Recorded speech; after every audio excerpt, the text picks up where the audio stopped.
Welcome back to The Big Picture. We're talking to Lynne Dixon, who's running for Erie County Executive. And Lynne, you have been in the legislature now for a while. What, if we were to ask you about all the years you've been in now, what would you say would be some of the accomplishments that you would look back on and say you were most proud of? Well, as a legislature, every year when we would get the budget, we would put forth a cut to the tax rate. So we accomplished that in the legislature. We would get the budget, the proposed budget from the county executive, and it would be status quo in terms of the dollars. And we would provide the tax rate cut. This year, we were going to provide a tax levy cut.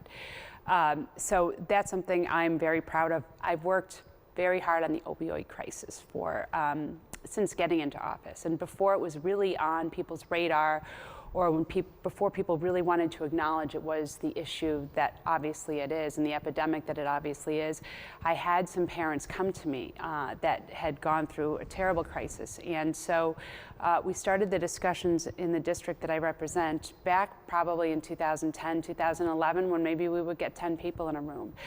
Since that time, it has grown considerably. I do serve on the opioid task force for the county, and I'm grateful that we are at that point now where we're bringing so many different people from so many different areas of expertise together to try and resolve this issue or fight it as best we can. I'm on the education subcommittee, and I think we're making headway there. I think people are looking at it differently. People are looking at addiction as really a disease, as mental illness, and I think we're making some great strides there. Some of the laws that I had sponsored over the years, or co-sponsored, the Silver Alert Law, which acts as an amber alert for those suffering from dementia or Alzheimer's. And I've seen it in use actually, personally, where somebody wanders and the alert goes out to help find them.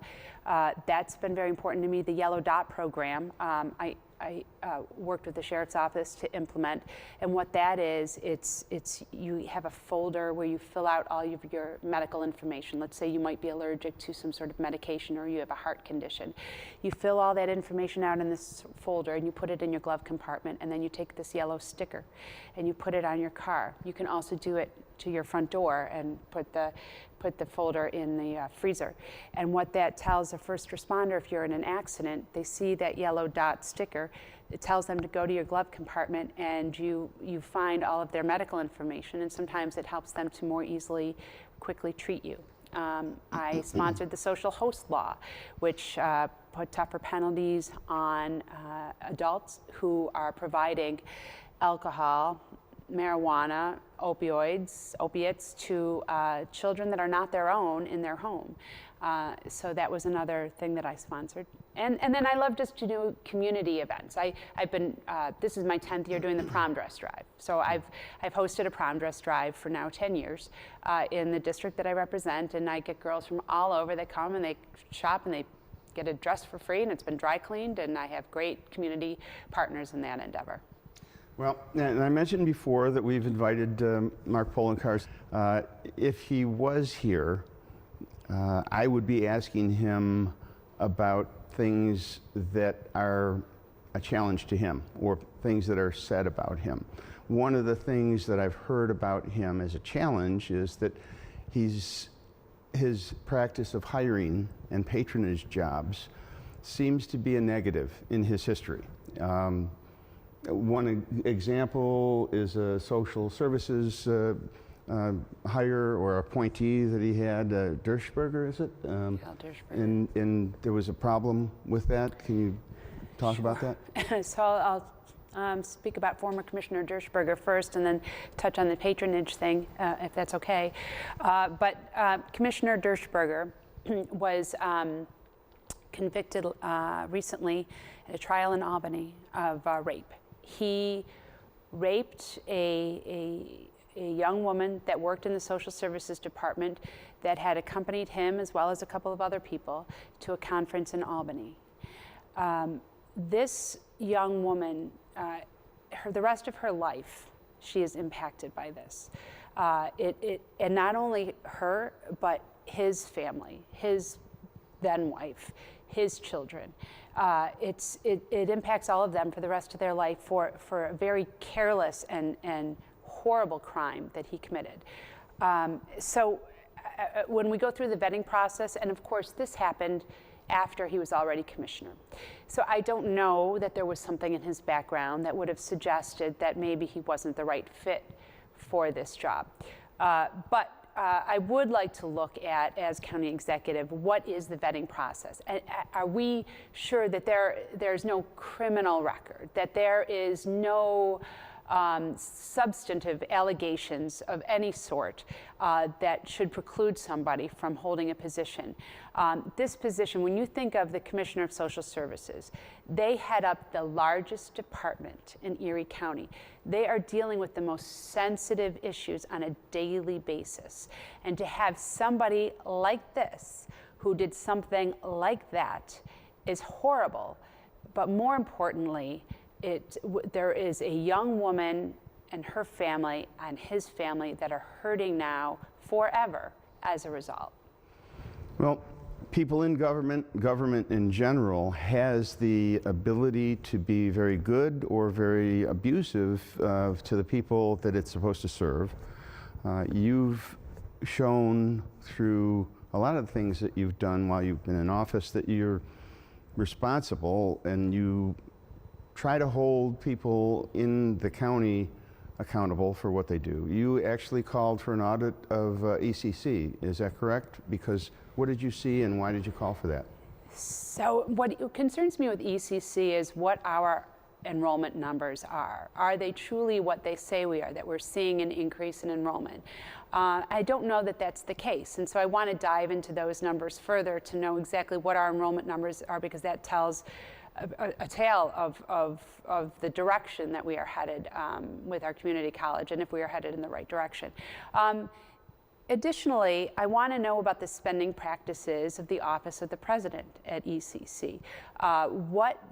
What leeway is he given with respect to a slush fund in terms of wining and dining folks, and what perks has he been given at a time if the college really is struggling? Then why are we giving this sort of slush fund to the president to spend as he sees fit, without regard and without any sort of checks and balances?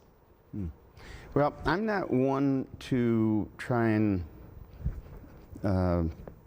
boost interest in identity politics. I like to talk about accomplishments and policy, but in this case, you're the first woman to run for the office of county executive. You would be the first woman to have that office if you won. In your opinion, is that something that we should talk about? Is that something, do you think you're breaking ground here? Is that something that should be considered? You know, I think there are great women and I think there are great men who are candidates for public office. And I don't want the idea that I'm a woman to be, oh, we must vote for her because she's a woman, or not vote for her because she's a woman. I have never looked at my gender as something that prevented me from doing anything. If I wanted to go after something, I went after it regardless of you know, whether I'm a woman or not. I mean, I covered sports for a long time back in the day when women weren't really covering sports, and it wasn't like I'm going to you know, go in there and show them all. It was just, I like sports and I wanted to cover sports, and so I did. Same thing here. You know, I think that everybody has a personal story. Everybody has life experiences that they can bring to the table and that can really make them a stronger or better candidate, whether or not they're a woman or a man. And I have my own personal experiences that I think helped shape some of my ideas and help make me more empathetic and sympathetic in some cases. So, you know, if it means something to somebody that, you know, that inspires them, then that's great. But I'm just happy to run for the office regardless of, you know, regardless of my gender. As a single mom of 4 kids, I have lived some pretty great challenges and some pretty remarkable experiences through that. But you know, my 22 years as a reporter, I think, speaks more to where I form my opinions. I've been in so many communities across Erie County. I've heard so many people's stories and challenges and issues over the years. And of course, in the last 9+ years in the county legislature, representing, when I first got into office, I represented a district that was more suburban rural. It was Hamburg, Boston, Eden, Evans, Brant, North Collins, Farnham, and then when we downsized from 15 to 11 legislators and a federal judge redrew the district lines, the new district that I was to run in was Hamburg, Lackawanna, South Buffalo. So I've represented a suburban rural district and now a suburban urban district. So I think I've had a pretty broad taste for what many different communities want, expect, and need from Erie County. Okay. We've got about 3 minutes left. I want to get maybe 2 questions in. In a typical campaign, candidates will talk about themselves. They will talk about their opponents. If you were to talk about your opponent, Mr. Poloncarz, what would you want to stress about his performance or his background? Is there anything that you would bring up in terms of how he's done in office that you would want the voters to consider? Well, I think on his watch, government spending has gone up considerably, number one. But number two, he does tend to paint a good segment of Erie County's population as not knowing what they're talking about because they don't agree with him or align with him politically. And I think that's absolutely the wrong message to send. Lastly, what's the most important thing that you think you will be able to do as county executive? The single most important thing. Well, the single most important thing, I guess it's twofold, because I do think respecting the taxpayers more is number one. But I also believe that my approach to government and to politics, it's not partisan. You really should be putting the people before politics. And I haven't been seeing that. And I think on my administration, it would be different. It would not be partisan. It would not be so hyper-partisan. I value the opinions and ideas of people from all walks of life and from every community in Erie County. Well, you know, the most we could hope for is an efficient government, a government who doesn't waste money. Right. That would be great. Well, we wish you well, Thank you. You know, we'll see how, this is just the very beginning, so Yes. We'll see how that contact sport develops. Yeah. Get my helmet and pads ready, right? Yeah, protect yourself. That's all the time we have this week on The Big Picture. I'd like to thank Lynne for being my guest. As always, I want to thank you for watching The Big Picture. But more than that, I want to encourage you, the people of Buffalo, our viewers, because you are the best and brightest in Western New York. I want to encourage you to take part in the big picture by reaching out to us with your ideas, your questions, your subjects, and your feedback. Because I want this program to be your program. Call the station 716-630-WBBZ or email me at phil.arno@WBBZ-TV. Thanks again for watching, and we'll see you next time.